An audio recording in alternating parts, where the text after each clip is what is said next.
आज हम जिस मुल्क में रहते हैं उस मुल्क को मुख्तलिफ नामों के जरिए से जाना जाता है। कोई इसी मुल्क को हिंदुस्तान कहता है, कोई इंडिया कहता है, कोई भारत कहता है कि नहीं जी। मुल्क एक है, नाम अनेक। अब अगर इस मुल्क में आपको रहना है तो फिर इस मुल्क के कानून को आपको फॉलो करना होगा।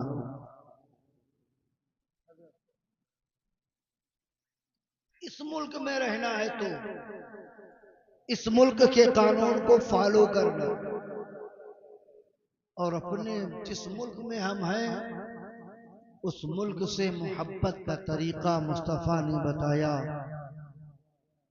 हुब्बुल वतनी निस्फुल ईमान, वतन की मोहब्बत आधा ईमान। अब इस मुल्क में रहना है तो इस मुल्क के कानून के वफादार बन के, और जब आप इस मुल्क के कानून को फॉलो करोगे तो ये मुल्क आपके जानो माल इज्जत व आबरू की हिफाजत करेगा।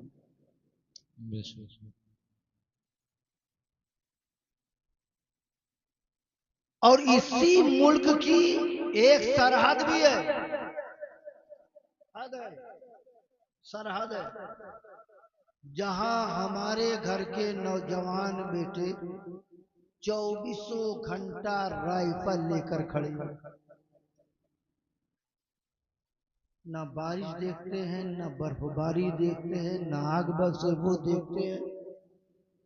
हालातों सिचुएशन कैसी भी हो, उनका काम है सरहद पे खड़े होकर सरहद की हिफाजत करना।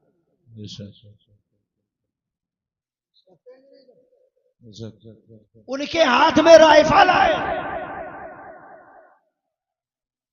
अगर कोई बंदा इधर से उधर, उधर से इधर आने की कोशिश करेगा तो या तो वो गोली सीने पे खाएगा या पीठ पे खाएगा। खाएगा कि नहीं खाएगा? बोलो भाई, खाएगा ना? खाएगा। इधर सरहद से उधर कोई नहीं जा सकता, उधर से कोई इधर नहीं आ सकता। क्यों? इसलिए कि हद है, उस हद के मुआफिज वहां खड़े हैं। कोई उधर से इधर, इधर से उधर नहीं आ सकता। जाएगा गोली खाएगा, सुबह पेपर में निकलेगा, इलेक्ट्रॉनिक मीडिया पुकार कर कहेगा देखो आतंकवादी मारा गया, देखो दहशतगर्द मारा गया, टाइटल लग जाएगा, तुम्हारे नाम के साथ मुल्क के गद्दार को जोड़ दिया जाएगा, तुम्हारा नाम गद्दारों की फेरिस्त में शामिल कर दिया जाएगा। आप अगर मिसाल समझ गए तो मैं अपने टारगेट पे आना चाहता हूँ। मुसलमानों, ईमानदारी से बताओ, जब मुल्क हिंदुस्तान की एक सरहद है, कोई उस सरहद से उस पार नहीं जा सकता, इस पार से उस पार नहीं जा सकता, तो कादीपुर वाले मुझे बताओ, क्या मुस्तफा के दीन की कोई सरहद नहीं है?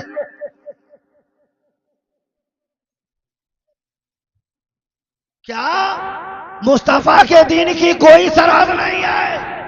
जब चाहो जब आओ, तुम्हारे बाप की खेती है, जब चाहो जब आओ, जब चाहो जब आओ, जब चाहो जब आओ। अरे यहाँ आने जाने का सिलसिला बंद कर दो, इसलिए कि अगर मुल्क की सरहद से बाहर गया तो जान से जाएगा, और मुस्तफा की सरहद से बाहर गया तो ईमान से। माशाअल्लाह, सुभान अल्लाह, बहुत।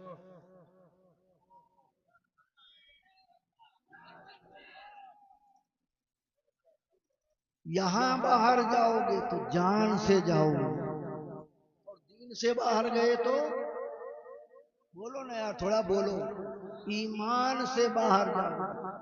अब यहाँ इतने लोग बैठे हैं, सब लोग अपने अपने गिरेबान में मुंह डाल कर देखें, क्या हम वाकई मुस्तफा की सरहद की हद में हैं? भाई यही समझा के गुफ्तगू खत्म करूंगा। क्या हम मुस्तफा की सरहद की हद में हैं? अगर हैं तो हमारे लिए खुशखबरी है, निजात है, खुशी से मगफिरत है। और अगर नहीं है तो फिर हमारा काम बनने वाला नहीं, काम बनने वाला नहीं है। जिस दुनिया में हम हैं, जिस मकसद के तहत दुनिया में भेजे गए, हमें कुछ ड्यूटी दी गई है। ड्यूटी समझते हैं ना, हमें कुछ ड्यूटी देके भेजा गया है। और ड्यूटी क्या है? 5 वक्त की नमाज पढ़ना। ड्यूटी क्या है? 5 वक्त की नमाज पढ़ना। आप जानते हो, कोई मजदूर आप रखते हो, 8 घंटे मजदूर ड्यूटी करता है तो आप 300 रुपये देते हो। मजदूरी क्या चलती है? यही तो चलती है, 300 रुपये देते हो। 8 घंटे मुसलसल ड्यूटी करे तो 300 रुपये। और अगर ओवर टाइम भी लगा दिया तो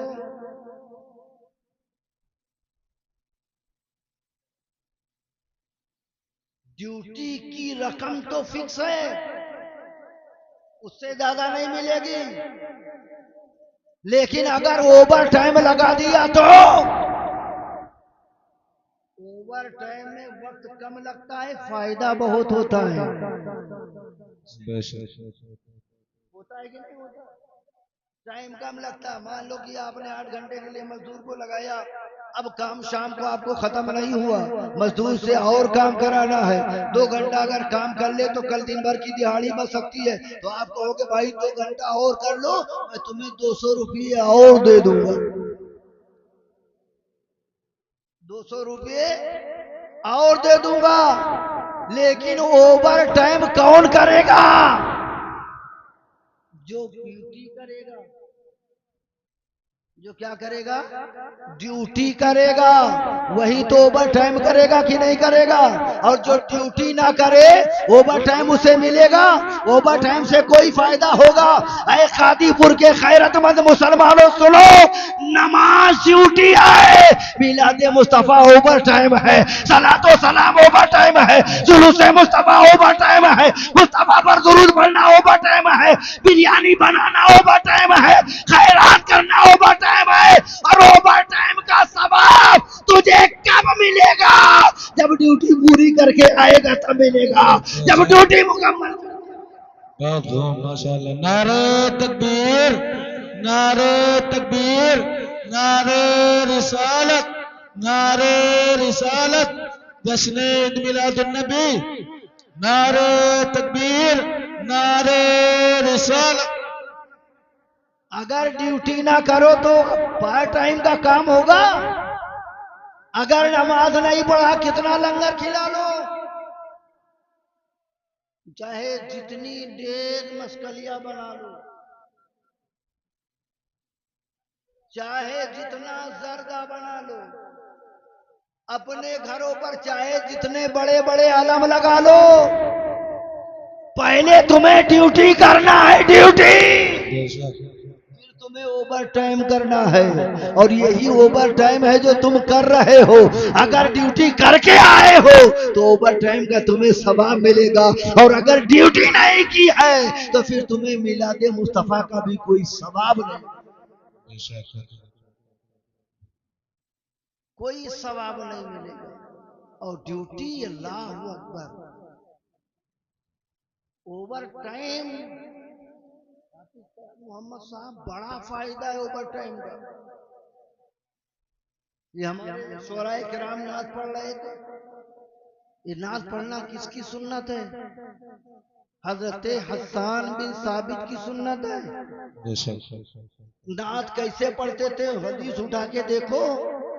जब नात मुस्तफा को पढ़ानी होती थी तो उनके लिए मिंबर लगाते थे, और मिंबर लगाकर ऊंचे मकाम पर हसन को खड़ा करते, और आप फरमाते अब मेरी नात पढ़,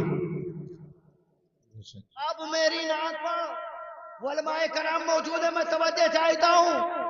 हजरत हसन बिन साबित नात पढ़ते हैं तो इतना मुस्तफा खुश हो जाते हैं कि अपनी चादरे रहमत उतार कर इनाम दे देते हैं। अपनी चादरे रहमत उतार कर इनाम दे देते हैं। पूरी तारीख साहबा उठा कर देख लो।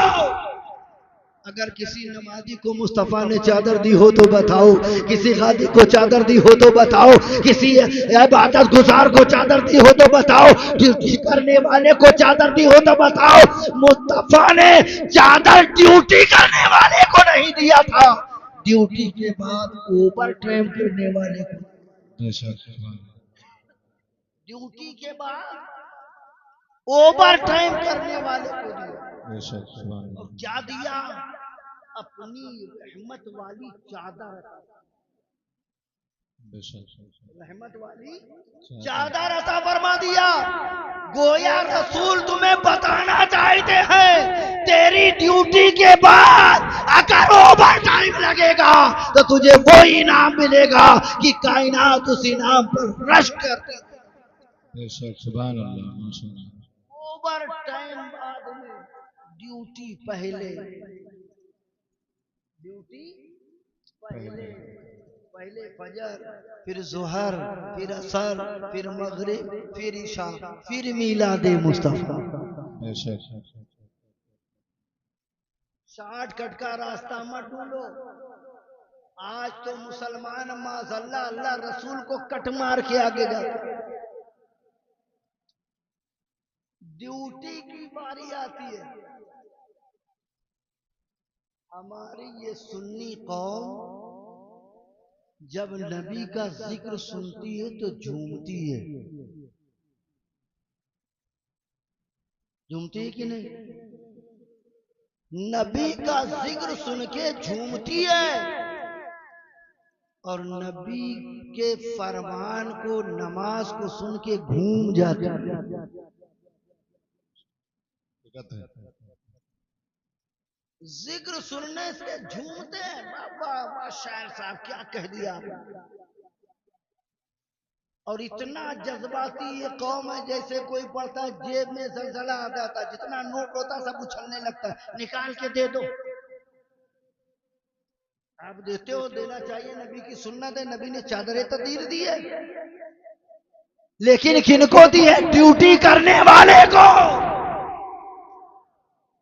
पहले ड्यूटी पूरी करो, तब कोई काम करो जिस काम से तुम्हारा भला। क्या इतने लोग बैठे हैं, सब सुन्नी है कि नहीं? बोलो भाई, सब सुन्नी है ना? माशाअल्लाह सब सुन्नी है। सुन के सुन्नी बने हैं, अमल करके नहीं। ईमानदारी से बताओ, जो माहौल आज दुनिया का है, हिंदुस्तान का, अगर जरूरत पड़ जाएगी तो क्या नबी के नाम पे गर्दन कटाओगे? जो कटाएंगे जरा हाथ उठाएं। सुभान अल्लाह। वारे कादीपुर वालों, तुम्हारे जज्बे को सलाम। कटाएंगे ना? बोलो भाई इंशाअल्लाह। इंशाअल्लाह। जितने लोगों ने हाथ उठाया, इल्ला माशाअल्लाह, कुछ लोगों को छोड़कर बाकी सब एक नंबर के झूठे लोग।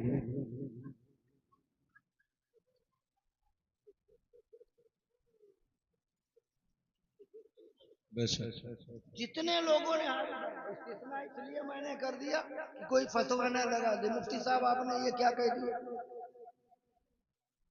इल्ला माशाअल्लाह, एक दो होंगे जो कर सकते हैं, बाकी आप नहीं कटा सकते। क्यों नहीं कटा सकते? कहोगे हाफिज ताज मोहम्मद साहब, इतना बड़ा प्रोग्राम हमने किया, इतनी देर हमने मशगलियां बनाई, इतना अच्छा लजीज खाना बनाया, चौराहे तक हमने लाइट लगाई है ताकि जमाना जान ले कि यहाँ मिलादे मुस्तफा हो रहा है, इतना पैसा मैंने खर्च किया, उसके बावजूद आप कहते हो क्या मैं नबी के नाम पे गर्दन नहीं कटा पाऊंगा? बिल्कुल नहीं कटा पाओगे। क्यों नहीं कटा पाओगे? इस क्यों का जवाब। क्यों नहीं कटा पाओगे? वो इसलिए कि जो कौम अपने नबी के हुक्म के मुताबिक, जो कौम अपने नबी के हुक्म के मुताबिक मस्जिदों में गर्दन ना झुका सके, बेशक हकीकत है। जो कौम अपने नबी के हुक्म के मुताबिक मस्जिदों में गर्दन ना झुका सके, वो कौम किसी मैदान में गर्दन क्या कटाएगी? बेशक वो कौम किसी मैदान में गर्दन क्या कटाएगी? गर्दन कटाना हुसैन के जिम्मे करम पे था, करबला में कटा दिया, दुनिया को बता दिया कि दुनिया वालों सुनो, अब इस्लाम को कटी हुई गर्दनों की जरूरत नहीं है, अब इस्लाम को झुकी हुई। नारे तकबीर, नारे तकबीर, नारे रिसालत, नारे रिसालत, जश्न ईद मिलादुन नबी, जश्न ईद मिलादुन नबी, नारे तकबीर, नारे रिसालत। जो कौम झुका ना सके, गलत है कि सही? बोलो भाई, कटाएगी? झुकाने के लिए तो फजर में आंख नहीं खुलती है, और कटाने की बारी आएगी तो घर के उस कोने में जाके छुपेगा जहां हवा तक ना जाती हो, जहां हवा तक ना जाए। पहले ड्यूटी, बाद में ओवर टाइम। ओवर टाइम का सवाब तभी मिलेगा जब ड्यूटी पूरी करो, ड्यूटी पूरी करोगे तब। और आज का सुन्नी, इसे बताओ जुलूस निकालो जन्नत मिल जाएगी, खिचड़ा करो जन्नत मिल जाएगी, नबी पर दुरूद पढ़ो जन्नत मिल जाएगी, खड़े होके सलाम पढ़ो जन्नत मिल जाएगी, हुसैन का महीना आए सबील करो जन्नत मिल जाएगी। अरे इतनी सस्ती जन्नत है, इतनी सस्ती जन्नत है। जन्नत कितनी है सस्ती है, कितनी महंगी, मैं एक हदीस कोट करके गुफ्तगू खत्म।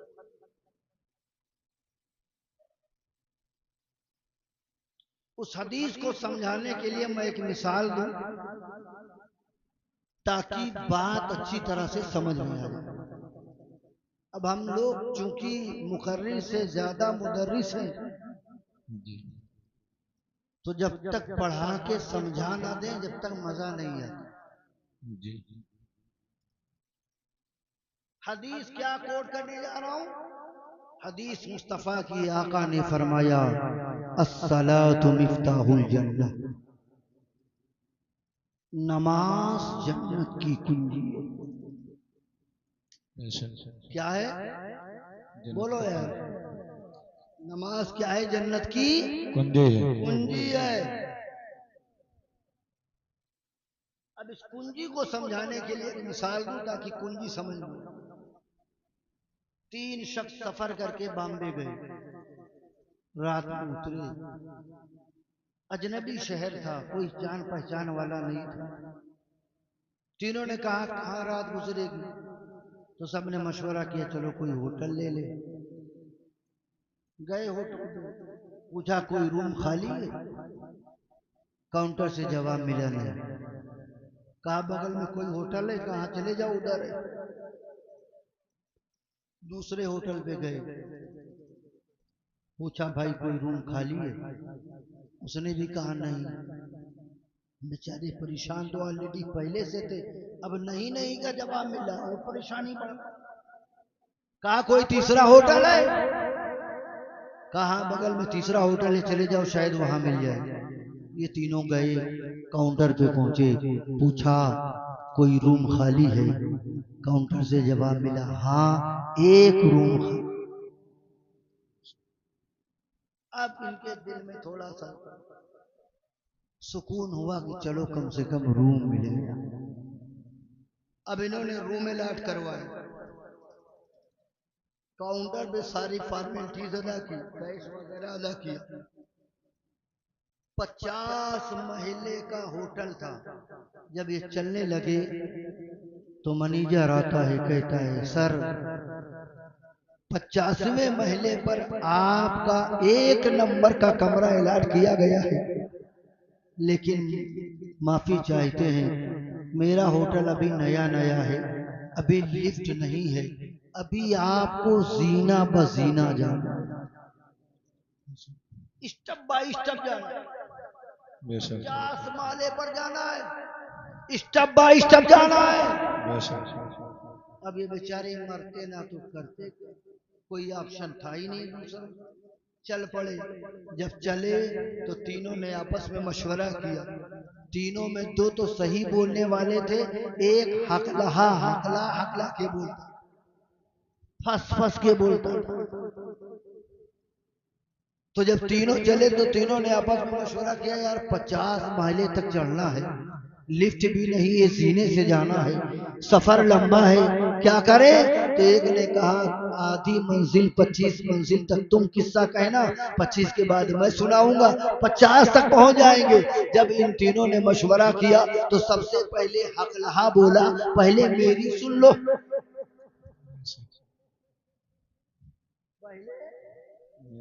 मेरी सुन लो।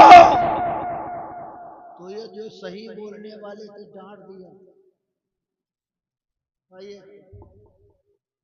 डांट दिया, चुप, बोलना नहीं पूरे सफर। अब ये बेचारा क्या करता, डर के मारे कुछ नहीं बोला। एक ने किस्सा शुरू किया, 25 माले पे खत्म किया, दूसरे ने फिर कहना चाहा तो फिर हकलहा बोला, 1 मिनट मेरी भी सुन लो, तो फिर उसे डांट दिया, चुप, बोलना नहीं। अब बेचारा फिर खामोश हो गया। अब दूसरे ने कहना शुरू किया, 50 माले तक पहुंच गए, जिस कमरे को इलाज कराया था उसके सामने खड़े हुए तो दोनों सही बोलने वाले ने हकलहे से कहा, अब बता क्या बताना चाहता है, अब बता क्या बताना चाहता है।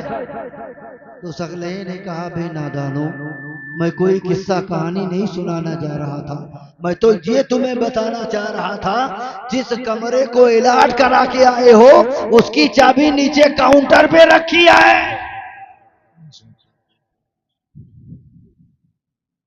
जिसको तुम इलाज करा के आए उसकी चाबी नीचे ही रखी है, और यही बताना चाह रहा था, तुमने बार बार डांट दिया।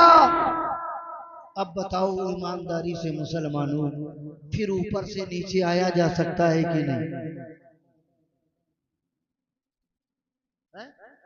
आएंगे, चाहे गिरते पड़ते मरते आए, चाबी के बगैर रूम खुलेगा नहीं, मकसद हल नहीं होगा। आएंगे, चाबी लेंगे, फिर जाएंगे। ये दुनिया के होटल की मिसाल मैंने दी। अब आओ मुस्तफा की हदीस में चलो। आका ने फरमाया, अस्सलातु मिफ्ताहुल जन्ना, नमाज जन्नत की कुंजी। नमाज क्या है? जन्नत की कुंजी, जन्नत की कुंजी है। इसका मतलब यह है कि जिस दरवाजे जन्नत से हम दाखिल होंगे वो बंद है और मुकफ्फल है, वहां ताला लगा हुआ है, तभी तो कुंजी का जिक्र है। ताला लगा है, कुंजी नमाज है, कुंजी है नमाज है। और कुंजी आपने देखी है कि नहीं? बोलो भाई, देखी है कि नहीं? सबने देखी है। कुंजी में कुछ कट होते हैं, कुछ डंडाने होते हैं, कट बने रहते हैं। वो कट क्यों बने रहते हैं? इसलिए कि ताले के अंदर लेवल जितनी है उतनी ही कट है चाबी में, ताले में जितनी लरे हैं उतने ही कट हैं। अब कोई 1 कट की चाबी है, कोई 2 कट की चाबी है, कोई 3 कट की चाबी है, चाबी बगैर कट के नहीं है, हर चाबी में कट मौजूद है। तो कादीपुर वाले मुझे ईमानदारी से बताओ, जो जन्नत के दरवाजे पर ताला लगा है उसके भी जो चाबी में कट होंगे, उसमें भी तो कट होंगे। और मेरे समझ के मुताबिक 5 कट होंगे, 5। एक कट नहीं होगा, 5। पहले कट का नाम फजर की नमाज, दूसरे कट का नाम जोहर की नमाज, तीसरे कट का नाम असर की नमाज, पांचवें कट का नाम मगरिब की नमाज, छठे का पांचवें कट का नाम ईशा की नमाज, चौथे कट का नाम मगरिब की नमाज। अब आका ने फरमाया जन्नत के दरवाजे पर ताला लगा है, उसकी चाबी नमाज से लेकर आओ। यहाँ दुनिया में अगर 50 माले से तुम्हें आना पड़ा तो तुम वापस आओगे, और अगर कयामत के दिन फरिश्ते ने वापस कर दिया चाबी लेकर आया है कि नहीं, तो बताओ क्या फिर कयामत के मैदान से कादीपुर आओगे, फिर आओगे कि चलो जन्नत की कुंजी नमाज साथ ले ले, जन्नत की कुंजी नमाज साथ ले ले। अगर हक ले की बात उन दोनों ने मानी होती तो तकलीफ ना उठानी पड़ती, मुसीबत ना झेलनी पड़ती। हक ले को इग्नोर कर दिया। आज जो बताने वाले लोग हैं हक हैं, ये कौन है? ये कोई और नहीं, ये हमारी जमात के उलमाए कराम है, वो फासे कराम है, मस्जिदों में खड़े होके बता रहे हैं जन्नत की कुंजी नमाज है साथ ले लो। मेंबरों मेंबर पे खड़े हैं, जन्नत की कुंजी नमाज है साथ ले लो। अगर इनको तुमने इग्नोर कर दिया तो जिस तरह से वो नीचे आकर चाबी लेकर गया था, तुम नीचे आकर चाबी लेकर नहीं जा सकते हो। चाबी को साथ रखो ताकि बाबे जन्नत पे पहुंचो तो फरिश्ता पूछे चाबी लेकर आया है कि नहीं, और चाबी दो, जन्नत का दरवाजा खुले और तुम जन्नत में दाखिला पाओ। सुभान अल्लाह, माशाअल्लाह, बहुत खूब। जन्नत का दरवाजा खुलेगा कब? जब चाबी होगी तब, चाबी होगी तब। और चाबी क्या है? यही ड्यूटी है। पांचों टाइम नमाज पढ़ना क्या है? ये ड्यूटी। और उसके बाद कोई मुस्तहब या नफल अमल करना, यह है ओवर टाइम। और ओवर टाइम का सवाब तो काम थोड़ा होता है लेकिन सवाब बहुत। मस्जिद नबवी शरीफ है, आज तक मस्जिद नबवी शरीफ में किसी ने रोशनी नहीं की। पहली मर्तबा हजरत तमीम दारमी रज़ी अल्लाह ताला जैतून का तेल लेकर आते हैं, एक मिट्टी के बर्तन में उसे डालते हैं और डालने के बाद उसमें बत्ती लगाते हैं। बत्ती डालने के बाद आग लगाते हैं। जब आग लगती है तो पूरी मस्जिद नबवी शरीफ मुनव्वर हो जाती है, रोशन हो जाती है। पूरी मस्जिद नबवी शरीफ में नूर ही नूर। अभी तक साहबी नमाज पढ़ते तो अंधेरा होता था, रोशनी का कोई इंतजाम नहीं था। आज रोशनी हो गई। मेरे आका मस्जिद में आए, देखा मस्जिद वाली हो गई, मस्जिद में नूर ही नूर है, रोशनी ही रोशनी है। पूछा किसने रोशनी की? कहा हज़रत तमीम दारमी ने। मुस्तफा ने मुस्कुरा के कहा, ऐ तमीम दारमी, मैं तुझे बशारत देता हूँ, तूने मेरी मस्जिद को रोशन किया, अल्लाह तेरी कब्र को रोशन फरमाएगा, अल्लाह तेरी अर्श को रोशन फरमाएगा। तमीम दारमी ड्यूटी पूरी करते हैं लेकिन ये मुद्दा नहीं मिला। आज मुद्दा मिला है तो सिर्फ ओवर टाइम करने के सदके, ओवर टाइम करने के सदके में मिला है। और ओवर टाइम का फायदा तब होगा जब ड्यूटी पूरी होगी, तब होगा। एक आखिरी बात सुनो, यही मस्जिद नबवी शरीफ हजरत तमीम दारमी ने रोशनी कर दी तो फिर मुसलसल रोशनी होती है। फिर उस रोशनी का सिलसिला बंद नहीं हुआ, सरकार के विसाल के बाद भी चला, अबू बकर का जमाना आया तब भी चला। जब उमर का जमाना आया तो अंदर तो रोशनी का इंतजाम था ही, उमर ने बाहर भी रोशनी का इंतजाम कर दिया। बाहर भी चराग जला दिया, मशल जला दिया। आने जाने वाले नमाजियों के लिए राह बड़ी खुशादा हो गई। हजरत अली रज़ी अल्लाह तआला अन्हु आते हैं, देखा मस्जिद के बाहर चराग जल रहा है, मस्जिद के बाहर रोशनी है, मस्जिद के बाहर लाइट जल रही है। हजरत अली ने पूछा, ये रोशनी किसने किया? कहा उमर ने किया। अली ने हाथ उठाया, कहा मौला उमर ने तेरे घर को मुनव्वर किया है, तो उमर की जिंदगी को नूर वाली बना दे, तो उमर की जिंदगी को नूर वाली बना दे। वहां रोशनी किया, तबीब दारमी ने किया था, तो मुस्तफा ने दुआ किया था। यहाँ हजरत उमर ने रोशनी की है, तो हजरत उमर अली मुर्तजा दुआ करते हैं। जरा सोचो तो सही, अली को दुआ, अली ने दुआ किसी और काम के लिए नहीं दिया है, अली ने दुआ ड्यूटी पूरी करने वाले गुलाम मोहम्मद को अता किया। बेशक, सुभान अल्लाह, माशाअल्लाह, पहले ड्यूटी अपनाओ, ड्यूटी के बगैर कुछ नहीं है, नमाज नहीं तो कुछ नहीं, बेशक, नमाज नहीं तो कोई लंगर नहीं, नमाज नहीं तो कोई जुलूस नहीं। ये कैसा जुलूस है? या रसूल अल्लाह के नारे लगाते हो, जोहर की अजान होती है मस्जिद नहीं जाते हो, ये भी गुलामाने मुस्तफा का जुलूस होता है। नारा लग रहा है, असर की अजान हो रही, आपको सुनाई नहीं पड़ रहा, आप मगन हो नारा लगाने में। क्या इसी का नाम मोहब्बत रसूल है? नारे के वक्त नारा लगाओ, और जब नमाज का वक्त हो जाए तो अल्लाह के घर में हाजिर। नमाज के वक्त अल्लाह के घर में हाजिर।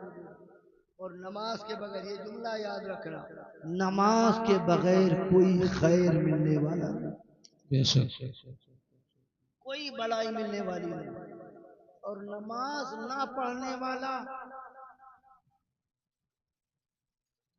कमेटी के लोग कितने लोग हैं आपकी कमेटी में?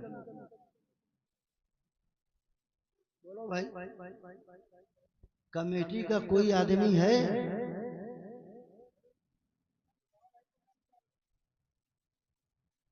इधर आइए, इधर सामने आओ, कुर्बानी आज तुम्हारी होगी इंशाअल्लाह।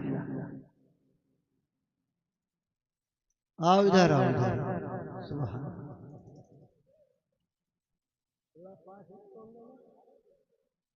आइए आइए आइए, कमेटी वाले तो आ जाओ यार, इधर आओ, इधर बैठो, इधर बैठो। जिस बकरे की कुर्बानी होती है पहले उसे खिलाया पिलाया जाता है। सेहरा हो रहा है, आजा भाई, आजा आजा। जितने लोग हो आ जाओ, जल्दी से आ जाओ, टाइम ना खराब करो। बोला नहीं, जो यहाँ है वो आए, सऊदी वाला थोड़ो यहाँ आएगा।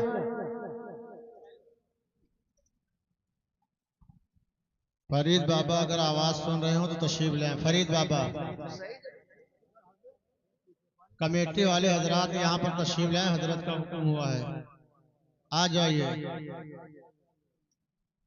सुभान अल्लाह, माशाअल्लाह, ये लग रहे हैं कि वाकई कमेटी में।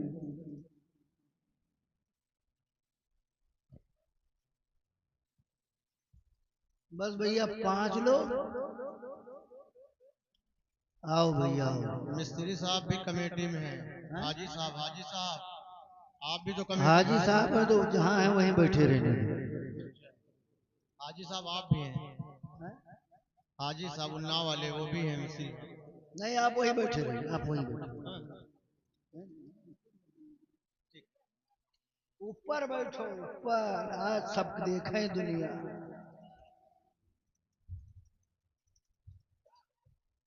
कमेटी वाले हैं ना, पहचानते हैं आप ना? बोलो भाई। एक लोग वो आ रहे हैं और कौन है भैया? टोपी लगा के पीछे। अरे माशाल्लाह चमकदार टोपी है। आ जाइए आ जाइए। जिस तरह टोपी चमक रही, अल्लाह इनके दिल को मुनव्वर फरमा दे। इधर आओ भैया, इधर बैठ जाइए। लोग आ गए, जितने तो इतने ही काफी हैं जी। शुरुआत इतने ही से होगी। हमने आपको बुलाया है किसी मकसद के तहत बुलाया है। आ जाओ इधर, तुम चले छाओ जने इकट्ठा रहो, यूं इकट्ठा रहो, हश में भी इकट्ठा रहो इंशाअल्लाह। हमने आपको एक मकसद के बुलाया कि आप कमेटी में हैं, आप जिम्मेदार हैं, हर साल आप जलसा करते हैं अल्हम्दुलिल्लाह। आज आप इस जलसे में वादा करें कि इंशाअल्लाह मैं 5 वक्त की नमाज पढ़ूंगा। इंशाअल्लाह इंशाअल्लाह सब लोग